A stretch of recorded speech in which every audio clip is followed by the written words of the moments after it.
Silent north in the north, where the snow never melts, even death cannot rest. A snowstorm had trapped a small Norwegian village for 3 days.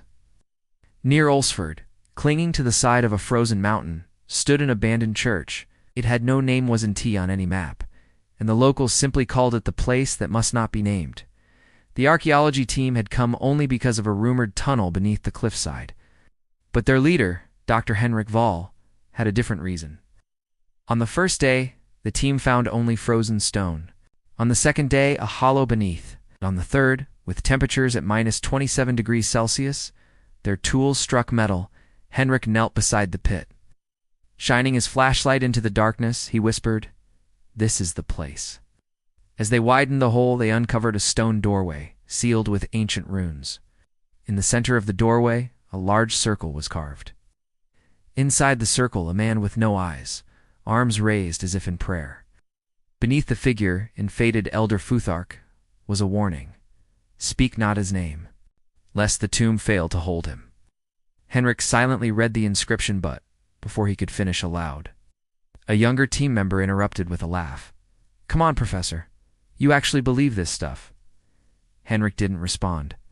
But that night, something glitched in the camera footage. From deep behind the sealed door, a long, wet breath could be heard. One of the assistants, Silj, was on night watch, standing in front of the stone door. She began to hear faint whispers. Despite the freezing air, a strange heat pulsed from inside. Her pupils dilated. She stepped back instinctively. And then it happened.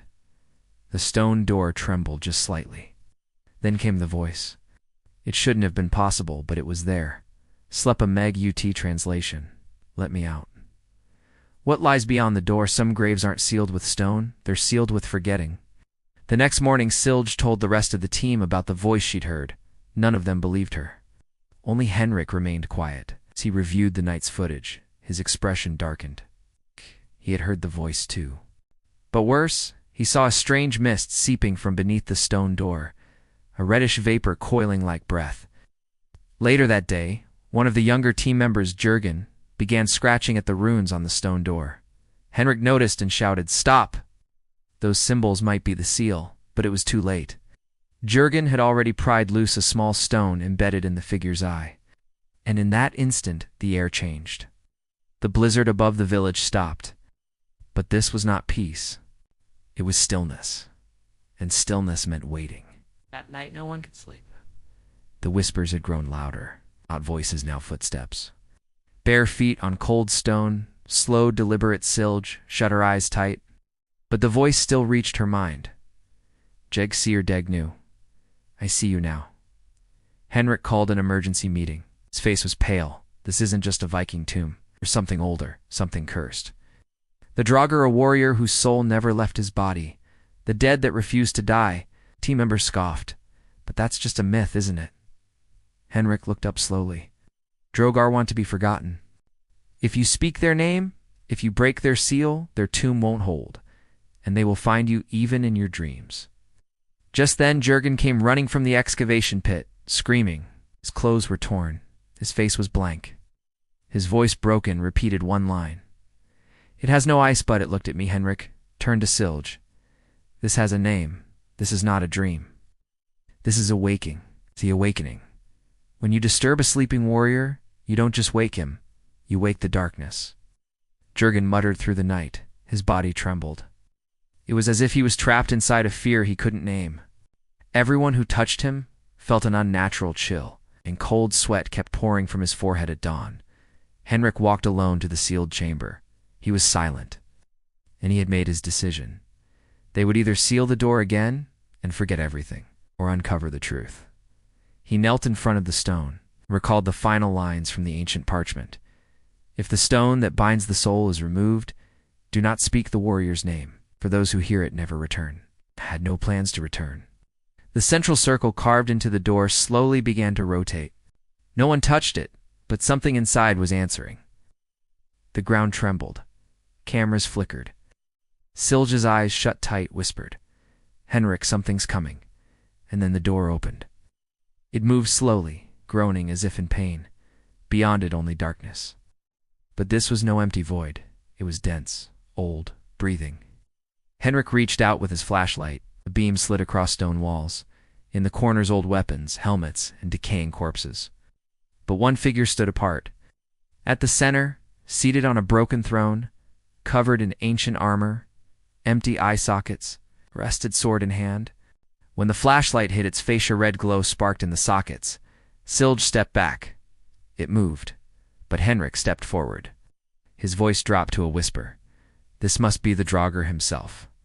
Then the Draugr raised its head. With a grinding crack of old bones, it opened its jaw. And from within came a voice laced with death. HVM, Veket Meg, who woke me? The runes on the walls flared with light, the cameras went black, and screams echoed through the chamber. No escape, some beings don't break their chains, they were never truly bound to begin with. After the door opened, nothing felt the same. At the dig site, time seemed to freeze. The wind had stopped, yet the air still howled, as if something unseen was breathing. Henrik grabbed Silja's arm and pulled her back, but Jurgen wouldn't move. His eyes were vacant, his face blank. The Draugr had only looked at him, but that gaze hadn't taken his life. It had taken his soul, Henrik whispered. Don't touch him, he's no longer here. The team was falling apart. 3 had retreated into the tents. 2 others were lying motionless in the snow. But what was inside had begun to seep outside. Silj tried to activate her radio, only static, and a voice not from any frequency she knew. Sir Deg knew. I see you now. Silj dropped the device in terror. Henrik squinted into the white haze. But it wasn't snowing anymore. The sky had turned pitch black, and in the distant shadows, something moved. As suddenly screams pierced the air. The tents were tearing apart. Someone tried to flee, but with each step into the snow, hands rose from the ground, clutching his legs, pulling him down. Silj screamed, even the land has awakened with him. Henrik dropped to his knees. He pulled out the ancient parchment. The final line stared back at him. If the seal is broken, place the runestone, and offer a sacrifice. If not, he walks forever. Henrik remembered the crack behind the throne, a ritual chamber. The sacrifice mentioned wasn't a body, it was a connection. Henrik turned to Silj. I woke him. I can stop him. If I forgive myself, he is freed. But if I offer my soul, he can be bound again. Silj shook her head in panic. No, we didn't start this together, but we'll end it together. Henrik bowed his head. He looked back at the gate one last time. The Draugr was no longer inside. He was walking now, slow, silent, and with every step the earth trembled. The final rune, every curse, hides a choice. But sometimes you're not the one who gets to choose. Henrik and Silj were no longer running from the Draugr. They understood now there was no escape. They returned to the ritual chamber, to the crack behind the broken throne. There, resting atop a cold stone altar, lay a single rune stone. Its surface pulsed faintly, as if it were breathing. Henrik whispered, Once we place this, either he will be sealed, or we will be trapped with him forever. Outside, the Draugr approached. With each step, the ground shook. The runes along the walls cracked. He dragged his sword behind him, his eyeless gaze locked forward. But he didn't need eyes to see. He could smell fear, and he had found them. Henrik lifted the rune. Silj knelt at the altar, closed her eyes, and whispered something no one could hear. She was giving a part of herself.